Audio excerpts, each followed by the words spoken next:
और रिसेंटली भारतीय सेना ने एक प्रॉपर रिप्लाई दिया है यूनाइटेड स्टेट्स ऑफ अमेरिका को इनकी हिस्ट्री एक्सपोज करके। इधर आप देख पाओगे आज के समय इस टॉपिक पर दर्जनों आर्टिकल्स पब्लिश हो रहे हैं और पर्सनली आप अगर मुझसे पूछें, मैं वेट कर रहा था दो चीजों की। एक तो हमारा जो चैनल है क्रिएट 247, ये आपको पता होगा कुछ समय के लिए ये चैनल थोड़ा सा डाउन चला गया था। एक्चुअली अड्डा 247 के बहुत सारे चैनल 15-16 चैनल कुछ टेक्निकल ग्लिच की वजह से they were all down, but now they are back. और सेकेंडली मैं यहाँ पर ये भी देख रहा था कि क्या ये पोस्ट जो भारतीय सेना के ट्विटर अकाउंट से करी गई है, क्या इसको डिलीट किया जाता है या फिर ये कहा जाता है कि गलती से ये पोस्ट हो गई थी। बट नहीं, काफी समय हो चुका है। ओपनली इंडियन आर्मी का जो ट्विटर अकाउंट है वहां पर ये पोस्ट कर दी गई। यहां पे आप देख पाओगे this was the post made by Indian army. ये एक न्यूज़पेपर कटआउट है जिसकी हेडलाइन ये कहती है कि यूनाइटेड स्टेट्स ने $2 बिलियन के वेपन्स शिप किए हैं पाकिस्तान को सिंस 1954। और अगर यहाँ पे आप ये सोच रहे हैं कि ये जो ट्वीट क्यों करी गई थी, देखो वैसे हमारे आर्मी का जो ईस्टर्न कमांड है उनका ट्विटर हैंडल काफी बार नो फैक्ट्स के हैशटैग के अंडर काफी सारे इस टाइप के जो फैक्ट्स है वॉर रिलेटेड ये शेयर करता रहता है, मगर टाइमिंग मैटर करती है। ये बात आज भी कई इंडियंस को पता नहीं है कि 1971 इंडिया पाकिस्तान वॉर में किस हद तक यूनाइटेड स्टेट्स ऑफ अमेरिका ने पाकिस्तान की हेल्प करी थी। बिल्कुल एक बार को यूएसए ने ये भी डिसाइड कर लिया था कि ये इंडिया को अटैक कर देंगे ताकि बांग्लादेश एज ए कंट्री ना बने। बीच में उस वक्त यूएसएसआर आ गया था, सोवियत यूनियन ने यूएस नेवी को कट ऑफ कर दिया ताकि इंडिया पे अटैक ना कर पाए। मगर उसके पहले भी आप अगर जाओगे ना, 1954 से लेकर 1971 तक $2 बिलियन, जो एक ह्यूमंगस अमाउंट है, आज भी $2 बिलियन के हथियार आप किसी देश को दे दीजिए, रातों रात उस देश की जो मिलिट्री है उसका स्तर बहुत ज्यादा बढ़ जाएगा। और अब हम 2025 में हैं और हम यहां पर बात कर रहे हैं $2 बिलियन वर्थ वेपन की। आज से 60-70 साल पहले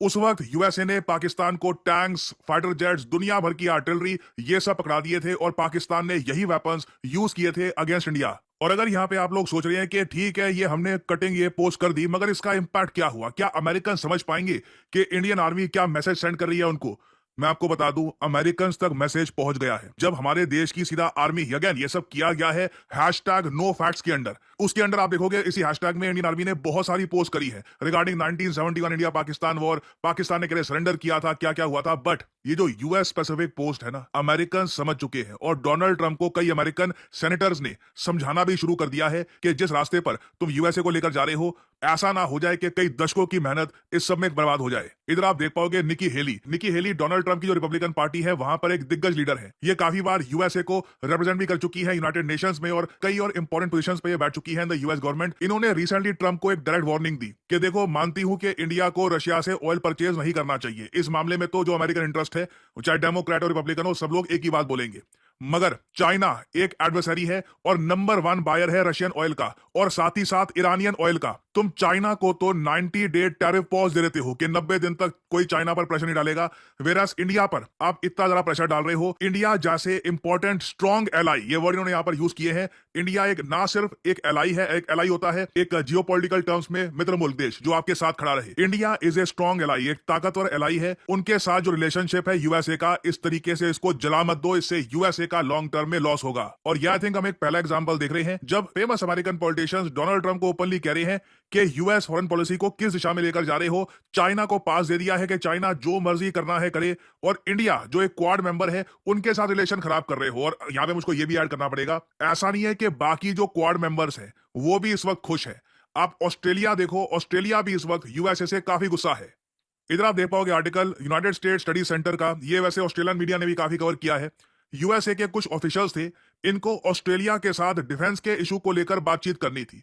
ट्रंप एडमिनिस्ट्रेशन का फोन आता है, वो लोग कहते हैं कि ऑस्ट्रेलिया के साथ डिफेंस के मामले में बातचीत अमेरिका फर्स्ट के हिसाब से सही नहीं है।